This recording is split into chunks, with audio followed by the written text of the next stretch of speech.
Hello dear friends, welcome back to my YouTube channel. Now in today's lecture we are going to discuss about the Sweats reaction. In this lecture we are going to discuss about the history of the Sweats reaction. Then what is Sweats reaction? Next we will discuss the general representation of this reaction along with its examples. And lastly we will going to discuss about the mechanism and the advantage of the Sweats reaction. We know that the fluoride compounds involves the exothermic reactions and it involves a high heat, so it is not convenient to prepare your fluoride compounds in the laboratory. So this reaction was firstly described by your Frederick Jane Edmond Sweats in 1892, and in this reaction there is a exchange of halogen atom. Now which are that halogen atom? That is your chlorine and bromine takes place by the fluorine. So we can obtain the fluoride compounds by this reaction one. Now what is Sweats reaction? Remember, in the Sweats reaction generally we use the reactant as an alkyl chloride or the alkyl bromide, and your metal fluorides, generally your trimetal fluorides, act as a reagent here, such as your silver fluoride, that is HgF2, then Hg2F2, that is mercuric fluoride, then next that is your arsenic trifluoride, and that is your AsF3, and SbF3, that is your antimony trifluoride. So these are act as a reagent, and generally these metal heated with your alkyl bromide, so that we have to use the heat as a condition here. Now whenever the alkyl chloride or the alkyl bromide heated with your metal fluoride, we obtain the alkyl fluoride. This reaction is actually known as a Sweats reaction. Let us represent this reaction.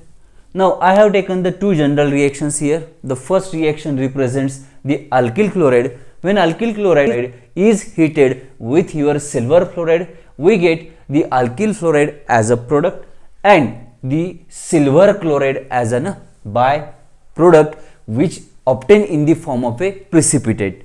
Okay, so we can easily separate out the product. Second reaction that I have considered about your alkyl bromide. Alkyl bromide, when heated with your antimony trifluoride, we again obtain the alkyl fluoride as a product and the antimony bromide as a precipitate.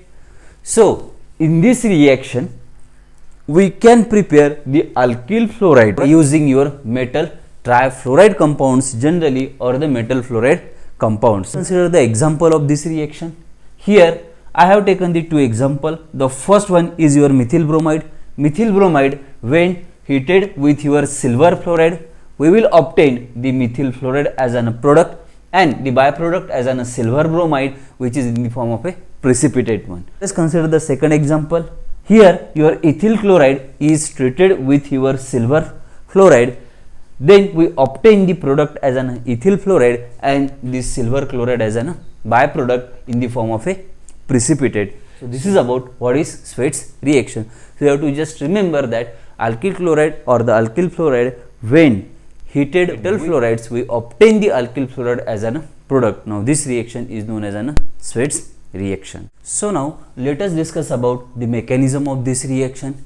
Again remember, your Sweats reaction also follow the nucleophilic substitution bimolecular reaction mechanism, that is nothing but your SN2 reaction mechanism. During this reaction mechanism, fluoride ion act as a nucleophile which attack from the back side, that I have shown in this diagrammatic form.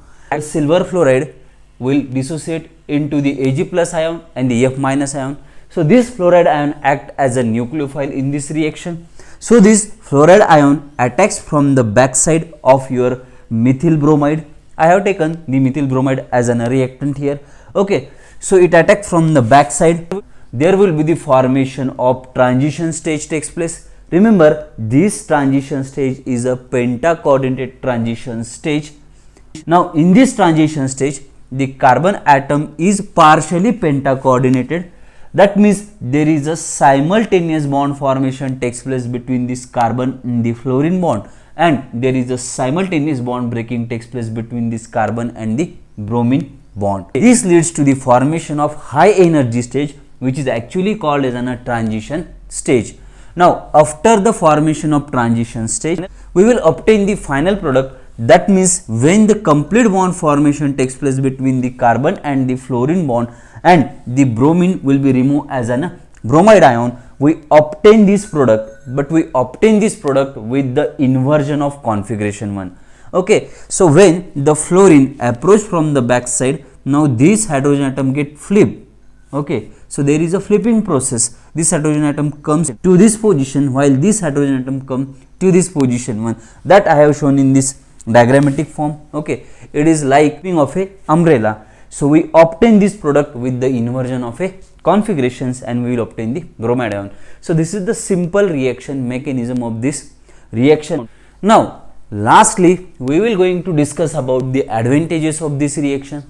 Remember, we cannot easily prepare the alkyl fluoride compound, but by using these particular reactions we can obtain the alkyl fluoride compounds. So this is the first advantage of this reaction. Now, second, remember the reaction temperature is balanced due to this metal fluoride that we are using. I already stated you, generally in these reactions the trifluoride compounds are used which balance the excess heat, and as a result we obtain the good yield of the product. So that was the second. So this is the second advantage of this reaction.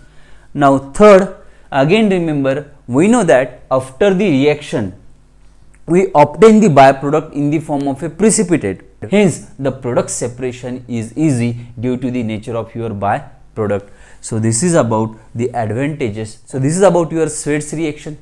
Thank you so much for watching this video. See you in my next video.